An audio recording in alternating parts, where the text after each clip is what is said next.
Selamat datang di channel Franciscus Rossano. Dan ini adalah cara pakai Ceres Iwan. Nah, di video ini saya bakal ngomongin cara-cara pakai Ceres Iwan ya. Dari hal-hal basicnya deh. Misalnya cara buka dan kunci pintunya, terus juga cara nyalain mobilnya, cara pakai tuas transmisinya, cara nyalain lampu, dan lain-lainnya. Pokoknya hal-hal basic yang bikin kalian yang pengen pakai mobil ini itu harus ngerti dulu ya. Oke, jadi kita mulai dari kuncinya dulu ya. Nah, ini kuncinya si Ceres Iwan. Dia cuma ada 3 tombol ya di sini ya.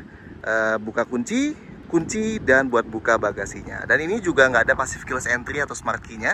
Jadi buat buka kuncinya kita harus klik tombol yang ini. Dan buat kunci lagi kita harus klik tombol yang ini juga. Nah, tombol yang lock ini juga punya fungsi kedua ya. Ini buat nyari mobilnya nih. Jadi kalau misalnya kita tahan sekitar 2 detik, dia bakal klakson sekali dan si hazardnya bakal nyala sekitar 15 detikan gitu lah ya. Supaya kita bisa nyari mobilnya di parkiran. Oke, lanjut ya. Karena ini mobil listrik, jadi dia di charge dan buat ngecharge-nya itu dari depan sini ya.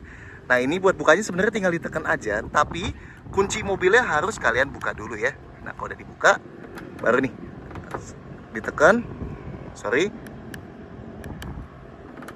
Oke. Nah, baru dia bisa ditekan kayak gitu.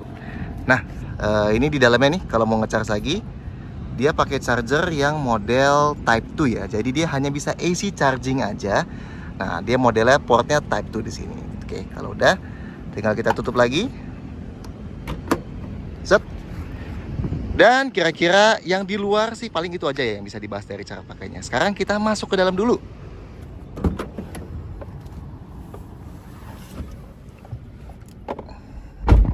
Oke, selamat datang di kabinnya Ceres Iwan. Jadi pertama, buat mati nyalain mobilnya, itu dia pakai tombolnya di sebelah sini ya. Untuk Iwan yang varian atas, dia udah pakai start stop button. Ini kayak biasa, kalau kita klik aja tanpa injak pedal remnya, dia bakal nyalain ACC mode aja. Sedangkan kalau kita mau nyalain full mobilnya, harus injak pedal remnya. Dan kita klik sekali lagi. Oke, sekarang mobilnya nyala. Wipernya kita matiin dulu ya. Nah, lanjut setelah cara nyalain mobil, sekarang cara ganti giginya ya. Jadi di Ceres Iwan ini dia tuas transmisinya ada di belakang setir sini nih. Nah, modelnya agak unik ya. Nah, ini dia cuma ada 3 gigi aja, R, N, dan D. Jadi nggak ada P-nya ya. Kalau buat berhenti kita udah selesai pakai, kita masukin ke N aja. Cara pakainya itu kita harus injak pedal remnya dulu buat pindahin dari N ke D atau N ke R ya. Buat ke D, buat jalan itu masukin ke D, geser ke bawah. Nah, bakal ada bunyi kayak gitu buat ngasih tahu. Dan kalau mau pindahin ke N lagi, ini bisa nggak usah injek pedal remnya, dia bakal pindah ke N. Buat masukin ke R atau mundur harus injek pedal rem lagi, dan kita ke atasin sekali. Cuman emang dia nggak bisa loncat ya, langsung dari R ke D itu nggak bisa. Jadi dia bakal selalu ke N dulu. Sama dari D juga nggak bisa langsung ke R, harus lewatin N-nya dulu sini. Nah, dia juga ada mode berkendara pakai tuas transmisi sana. Dan mode berkendaranya cuma ada 2 aja ya, yang bakal ditampilin di instrumen klasternya situ. Jadi kita harus masukin D dulu. Kalau udah masuk D, dia bakal kelihatan nih. Sekarang ada di mode Eco yang ada di depan sini nih. Nah, dia juga ada mode Sport buat masukinnya. Setelah di D, kita ke bawahin sekali lagi. Nah, bakal ada bunyi dan dikasih lihat ada mode Sport di sini, dan ini juga berubah jadi S ya sekarang. Oke. Gitu cara pakai tuas transmisinya. Nah, tuas transmisinya ini juga kalau misalnya kita lagi jalan, terus kita ada yang pencet-pencet gitu ya, ngubah-ngubah naikin ke N, selama kita injak pedal gasnya, dia nggak bakal berubah ke gigi N ya. Tapi kalau kita lepas pedal gasnya, dia bisa tuh berubah ke N. Cuman nggak masalah, tinggal kita turunin lagi dan dia nggak bisa naik ke R ya kalau lagi jalan. Oke, kayak gitu. Kita berhenti dulu. Ceres Iwan ini ada auto lock-nya atau buat kunci pintunya otomatis. Jadi dia bakal ngunci otomatis begitu kita udah jalan sekitar 12 km per jaman gitu ya. Nah, ada kedengeran ya bunyinya jegrek gitu. Cuman emang dia tuh nggak ada tombolnya ya buat ngelakuin auto lock atau unlock-nya. Jadi kalau kalian mau kunci ya emang harus jalan dulu. Nggak ada tombol dedicated-nya. Dan itu juga termasuk buat buka kuncinya. Jadi dia nggak ada nih tombol-tombol buat buka kuncinya. Dia kalau kita matiin emang bakal otomatis buka kuncinya. Tapi kalau sekarang kita mau buka kuncinya, kita harus tarik dulu si handle pintunya ini. Nah, kedengeran ya. Udah ada kebukanya, jadi dari luar juga udah bisa dibuka sekarang. Dan kalau mau buka pintunya tinggal tarik sekali lagi. Selanjutnya, buat mati nyalain lampunya. Nah, dia kayak biasa ya, ada di sebelah kanan sini, tuas buat mati nyalain lampu. Cuman emang nggak kayak biasanya. Kalau biasanya buat nyalainnya diputar ke depan sana, ini putarnya justru ke belakang sini ya. Jadi kebalikan sama biasanya. Nah, dia juga lampu seinnya ada one touch turn signal ya. Jadi kalau mau nyalain full kayak gini, atau kalau kita toel sekali doang, itu dia bakal berkedip selama 5 kali ya. Itu buat pindah jalur. Nah, ini lampu utamanya, tapi fog lamp belakang dia juga ada. Cuma emang tuasnya terpisah ya. Dia tuasnya gabung sama tuas wipernya nih di sebelah kiri sini. Jadi cara nyalainnya tinggal kita putar sekali aja ke depan. Cuman emang dia harus nyalain lampu besarnya dulu. Jadi kita nyalain lampu besar, terus kita putar ke sebelah sini. Baru di sini nanti ada logo fog lampnya ya, kelihatan nyala. Oke, matiin lagi. Nah, cara operasin wipernya ini dia nggak bisa dikatasin ya kalau mau wipe sekali doang. Kalau mau wipe sekali itu kita bisa aktifin washernya, didorong sini kayak biasa, atau kita bisa turunin ke bawah, masukin ke intermittent, abis itu kita langsung matiin lagi si tuas wipernya. Dan ada mode low dan high constant juga ya.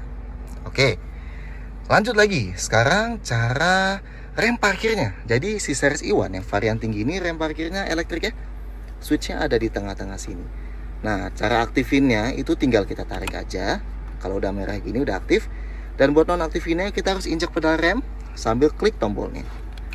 Nah, dia bakal non aktif lagi. Cuman emang si electric parking brake ini dia bakal otomatis non aktif begitu kita masukin ke gigi D. Tuh, dia bakal mati sendiri ya. Meskipun ini kita nggak pakai seat belt ya, jadi dia bisa mati sendiri. Dan dia bakal selalu nyala lagi otomatis kalau misalnya kita matiin mobilnya. Jadi sekarang kita matiin misalnya, tuh, dia bakal nyala lagi ya. Jadi dia emang nggak bisa parkir paralel sih. Kita udah cobain beberapa cara, misal ditahan sambil dipencet tombolnya, itu dia bakal tetap aktif sendiri. Kalau kalian ada yang tahu cara parkir paralel pakai series i1, silahkan sampaikan di kolom komentar ya. Oke, lanjut lagi, kita nyalain dulu mobilnya. Nah, nextnya ada buat kontrol jendelanya. Jadi kontrol jendelanya dia nggak ada di pintu sini ya, di kanan kiri sini, bukan di situ, tapi ada di tengah sini nih. Dan dia emang modelnya nggak ada auto down dan auto up ya. Jadi buat buka ini nggak bisa kita klik sekali ya, harus kita tahan buat buka tutup penuhnya. Kayak gitu cara operasiin jendelanya dia. Nextnya buat atur spionnya, itu dia sembunyi di belakang sini. Jadi pengaturan spionnya elektrik. Buat diaturnya kayak gini. Cuman emang dia buat lipetnya manual ya. Jadi kalau mau lipat kita harus keluar dan lipat spionnya, atau bisa buka kayak gini dan lipat spionnya kayak gini. Minimal masih bisa kelipat lah ya. Oke, lanjut lagi. Ada brake hold atau auto hold. Dia posisinya ada di bawah rem parkirnya. Jadi ini cara aktifinnya. Kalau kita klik dia nggak bakal bisa aktif ya. Ini karena kita harus pakai seat belt dulu nih drivernya. Kita coba pakai dulu. Oke, kalau udah pakai seat belt, begitu kita klik ini, dia bakal muncul indikator di sebelah kanan depan sini. Jadi fungsinya dia adalah buat nahan rem ya. Misalnya kita lagi jalan, dan terus kita rem sampai berhenti. Begitu udah berhenti, warna putihnya bakal berubah jadi warna hijau. Nah, ini menandakan brake hold-nya udah aktif. Jadi pas kita lepas pedal remnya, mobilnya bakal ketahan ya remnya ya. Dia nggak bakal jalan. Dan buat jalan lagi tinggal kita injak pedal gasnya lagi. Buat nonaktifin tinggal kita klik tombol yang ini lagi. Lanjut lagi, sekarang buat atur instrumen clusternya. Jadi buat atur instrumen clusternya ini dia pakai tombol yang di sebelah kiri setir dan hanya 3 tombol yang sebelah kiri ini aja ya. Jadi oke, kita lihat dulu sebelah sininya yang bisa berubah itu yang sebelah sini aja nih. Yang lainnya nggak bisa berubah. Buat ganti-ganti menunya kita klik yang ini, dia bakal pindah-pindah. Kalau kita masuk back, dia bakal masuk ke menu utama ya, yang ada 3. Nah, ini buat pindah-pindah menu di menu utamanya juga klik yang ini. Ada fault info, ECU, dan setting. Dan buat masuk ke salah satu menunya kita klik yang OK. Nah, dia bakal masuk kayak gitu, balik lagi. Oke. Bakal geser-geser gitu ya. Itu cara pakai instrumen clusternya. Kalau cara pakai head unitnya sih ini standar banget, head unit layar sentuh, jadi bisa kita swipe kayak gini aja, dan bisa scroll down dari atas juga buat atur volume langsung atau atur brightness langsung ya. Di standar. Nah, buat atur AC-nya, jadi dia kontrol AC-nya ada di sebelah sini. Ini tombol kapasitif ya. Kalau kita pencet-pencet, dia nggak ada getaran ya, nggak ada haptic feedback, tapi ada bunyinya. Tuh, bip-bip gitu. Ini buat atur temperaturnya, dan dia bakal nongolnya di sebelah sini nih, di instrumen clusternya. Jadi kalau misalnya kita ganti-ganti ya kecepatan kipasnya, itu dia bakal mati, kipasnya juga bakal naik. Jadi indikatornya ada di sini, sedangkan kontrolnya ada di sini. Oke, kita matiin lagi dulu. Jangan mati deh, panas. Oke ya, sekarang kita ngomongin sisa yang ada di setir sini. Yang tombol sebelah kanan sini, ini buat atur volume, terus yang ini buat atur track, yang ini buat teleponi, dan yang ini buat play pause. Sedangkan yang sebelah kiri, selain yang buat atur MID tadi, ini ada buat cruise control. Ini cara aktifin cruise controlnya, kita klik ini, nanti sampai yang putih-putih itu aktif. Kita bisa, kalau di atas kecepatan 30 km per jam, kita tinggal klik ke bawah aja, set. Nanti dia mobilnya bakal ketahan di 30 km per jam, dan itu bakal nahan terus gasnya ya. Nah, kalau mau naikin kecepatannya tinggal kita naikin kayak gini, turunin kecepatannya tinggal kayak gini. Matiin lagi, klik yang ini lagi. Dan ini ada speed limiter, jadi kalau kita aktifin ini, dia bakal bisa aktifin pembatas kecepatan ya. Jadi misalnya kita pengen maksimal 40 km per jam aja, bisa kita aktifin. Naik turunin kecepatannya pakai yang ini juga. Oke. Buat di dalam mobil sih kurang lebih itu aja kontrolnya. Paling sisanya kalau kalian mau charge HP, itu ada satu USB port di depan sini. Dan kalau kalian mau koneksiin HP via USB atau USB buat media, itu ada USB port lagi di sini ya. Dan ini ada buat gantungan yang berat maksimalnya 3 kg. Oke, sekarang kita keluar buat lihat beberapa kontrol mobilnya, kayak misalnya jok dan setir gitu ya.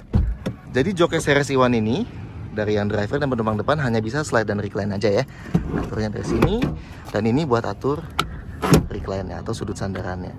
Nah, karena dia 2 pintu aja, jadi kalau mau ke belakang sana, kita harus geser ini sampai mentok, dan baru deh kita bisa napak ke jok belakangnya. Sedangkan si setirnya ini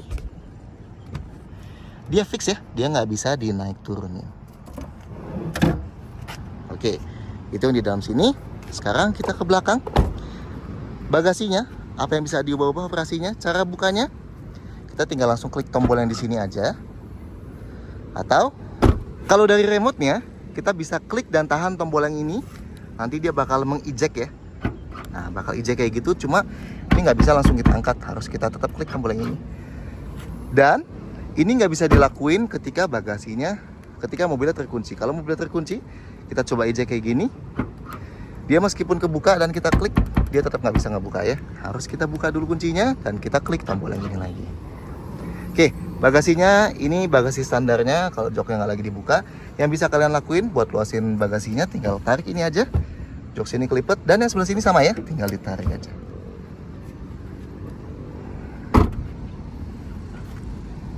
Oke. Jadi itu cara pakai series Iwan. Gimana? Ada yang mau kalian tanyain atau ada yang mau kalian sampaikan di kolom komentar soal cara pakai si series Iwan ini? Nah, menurut kalian mobil apa lagi nih yang perlu saya bikin selanjutnya buat tahu cara pakainya? Silahkan sampaikan di kolom komentar. Jangan lupa like videonya dan subscribe ke channel YouTube. Dan subscribe ke channel YouTube Francisco Surosano. Oke, see you next time.